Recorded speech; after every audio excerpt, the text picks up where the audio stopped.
Hi guys, and welcome back to my channel, Sonic Love. So in today's video, we're going to be checking out the digital pad Slim Station GP-40. Now, there is a right one to buy and a wrong one to buy. There are two variants. I think one was last year, one was this year. It could even be possibly the year previous to that. Not really too sure. This is obviously all about the cheaper handhelds and buying as many as I can possible, just to check out whether it's worth your hard-earned cash or if there is any hidden gems like the amazing Powkiddy V90. Incredibly cheap, great performance all round. So I got two variants. There was two. One was just a pick up and play.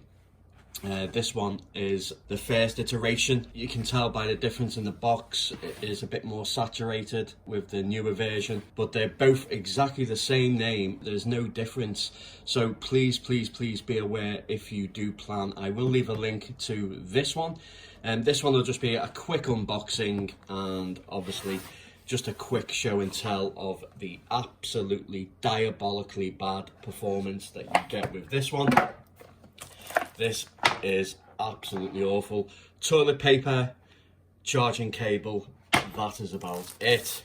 Okay, so this is very reminiscent of what I would say is the Wii U. So if I just grab my Wii U, actually, may have a little bit of dust on there, guys. But yeah, it's very reminiscent of a Wii U, but obviously a lot smaller in comparison. The analog sticks are in exactly the same position. ABXY is exactly the same. The home button, the start and select is in the right order, but then obviously we have, it's just a carbon copy really, virtually. Okay, so let's check out the performance of the first version. As I say, it is just literally a pick up and play. The screen isn't too bad, to be honest, but the performance on this is absolutely diabolical, guys. It is dreadful. Avoid like the plague. Let's just give you one example. Let's go with Mario 3, but you'll see by the sound, oh, it's just dreadful, guys. It really is.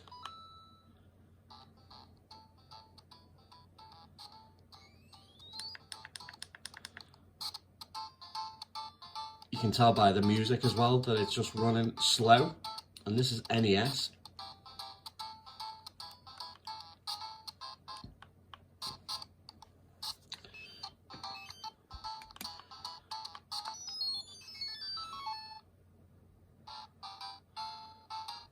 Like, it pains me to play it, but it's just incredibly slow. Like, don't get me wrong, the screen itself is quite nice. I really like it. The controls feel really nice. Just, oh, it's just slow. NES being slow, like what the hell? Screen tearing, oh, let's just smash it up now. Okay, that one gets chucked. Do not buy, avoid. Okay, so this is the newer version. This one isn't too bad. It's exactly the same. Toilet paper, charging cable, no difference. It looks exactly the same layout, same system, same absolutely everything. The only difference is that this one has a SD card, which you can add different ROMs on there. It also boasts that it plays different systems. This one actually has a light at the bottom as well, which the other one didn't.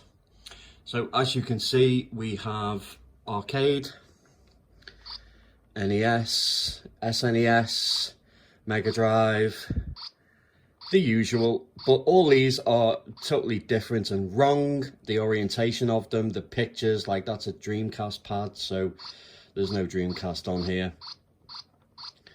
But let's jump into some emulation. Let me move the camera forward just so I can get in a better comfortable position.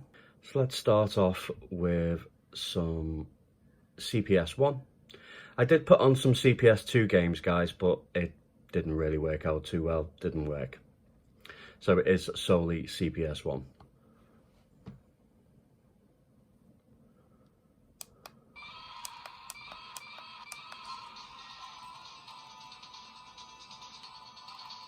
It's not as washed out as what it is on here, guys. It's only because of the brightness, but I don't know any option to turn down the brightness. I will check. But it's not as washed out as what you see.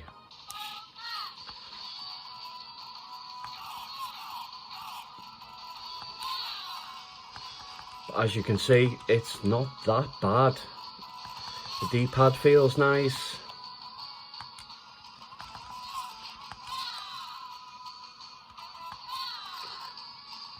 You can use the sliders at the top, but they're probably some of the best sliders that I've actually used. There's no like grinding or stickiness. It's actually quite nice, but still crap.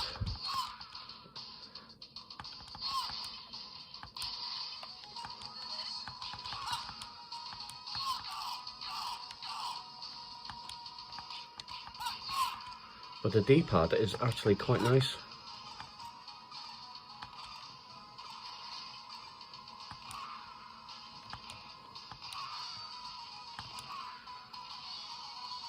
And it is using FAT32, guys, so when you plug the SD card into your PC or laptop, you are able to access everything. You don't need a third-party application to add ROMs, which isn't bad at all.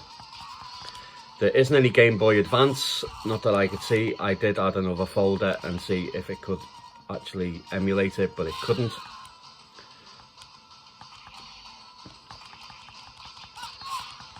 Okay, let's quickly move on to something else. There is save states and load states as well, which is always a welcome addition.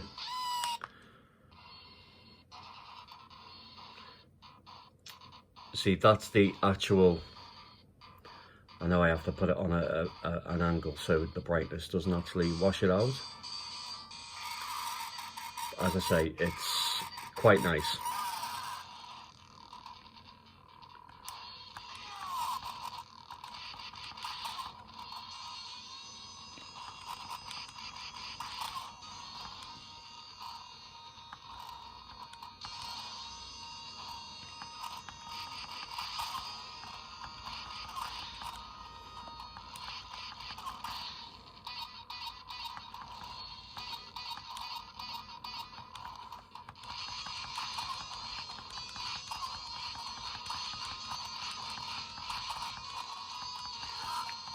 So the likes of Punisher and Alien vs Predator will also work. Now, it's a mixed bag with SNES.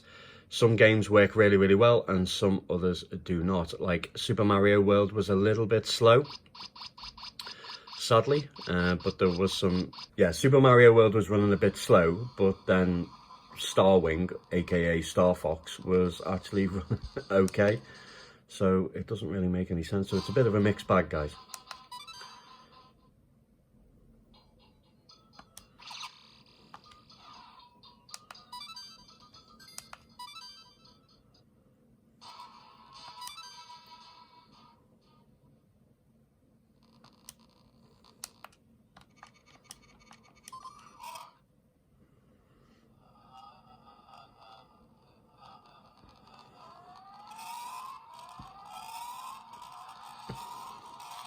So it's quite strange. Okay, so let's move on to, let's go with some Super Shinobi.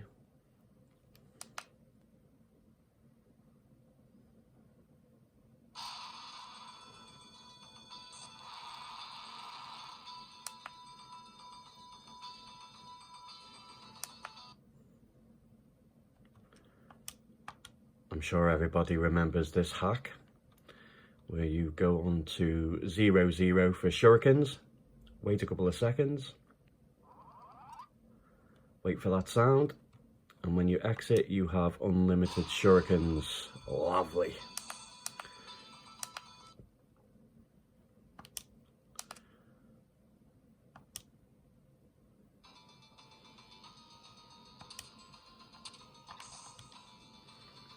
Yeah, as I say, guys, the screen isn't too bad at all. It's not the best, but it's still quite okay. I don't think it's given it justice on the actual video recording. It's not the best quality, but for the price, guys, it's not too bad at all.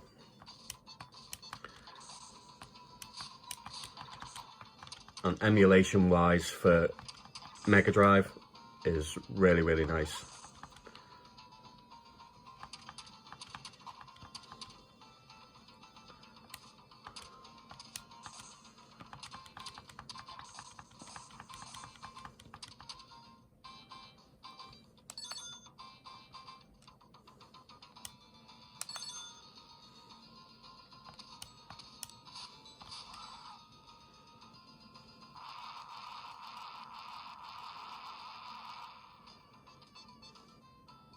So that's Game Gear. Let's go with some Wonder Boy.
Got Sega Master System.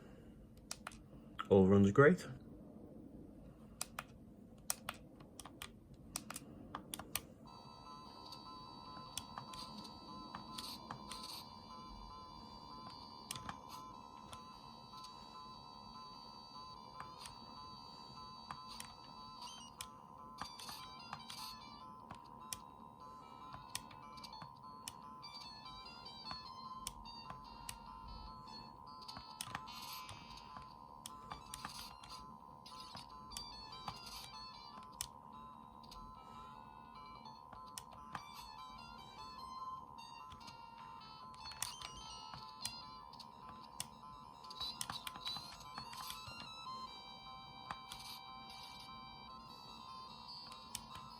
Game Boy Advance, but it's actually Game Boy. But again, runs really well.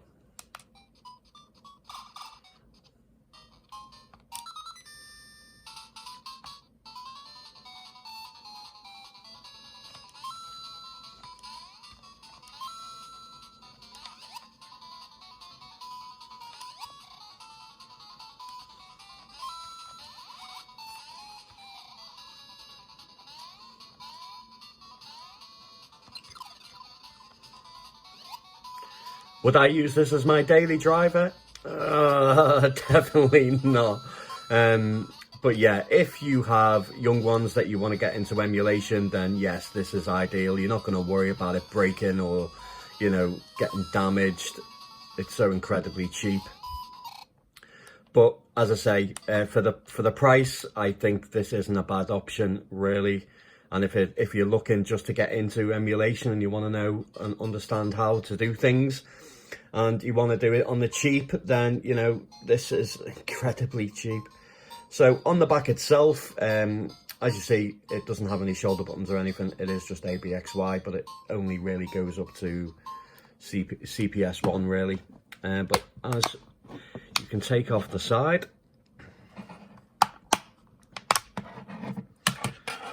and when you take off the back, you have a Nokia battery. There we go. Yep, and as you can see, we have an SD card. If you take it out, it's only 16 gig, but you can update it to a 32 gig and add as many games as you wish. So for the price, I don't think it's too bad. Would I recommend it? Not really. I think there's plenty of better options out there, but if it's something that you like and you want to just take a look at, maybe just take apart and, you know, have a wee look around the system itself, then feel free. Yeah, I will leave a link in the description for this specific version from AliExpress. I can't remember off the top of my head how much it was, but it wasn't very expensive at all. So yeah, it's literally just plug in and play, and it's also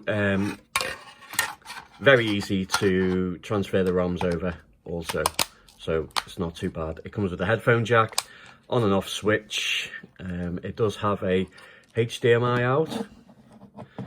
I think it's micro HDMI. Is it HDMI? Maybe, I'm not too sure. Let's just check. I wasn't too sure. Comes with a charger cable.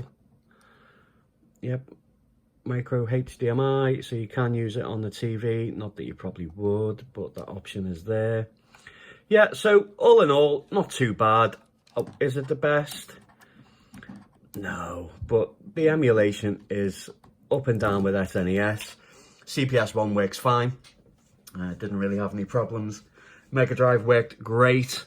SNES worked great. Game Boy worked great. Game Boy Color worked great. So yeah, all in all, I think for the price, it's not too bad. Love to know what you think in the comments, guys. I just to let everybody know that one of the amazing guys who's followed me and been a long time follower on the channel for a very, very, very long time. I did the draw for the S30, which I'll be doing on my second channel. I will leave a link in the description, guys. I will start doing videos for that channel, don't you worry. But I will announce the winner of the S30 on the second channel. Get a chance to go over there, subscribe to the channel, and then obviously I will be doing a lot more giveaways on that channel also. So I'd just like to say a massive congratulations to Fonzitheman, I think that's how you say it. He won the Odroid Go Super. The draw itself, I don't know what happened. It's an iPhone that I use, guys, and it has take a picture, video, and slow motion. I somehow must have went over and went on to slow motion. I recorded the draw in slow motion. It was, yeah, I couldn't do the draw again, otherwise it would have been different. So yeah, so Fonzitheman won the Odroid Go Super. Well done, congratulations. I think it's an absolute fantastic handheld. It does come with no operating system on there, guys. It does come like that anyway if you buy it from Odroid itself. But yeah, love to know what you think of this handheld system, guys. Whether you like it, picking it up, I'm not too sure if you should. But if you want to, I will leave a link in the description. And as always, guys, take care.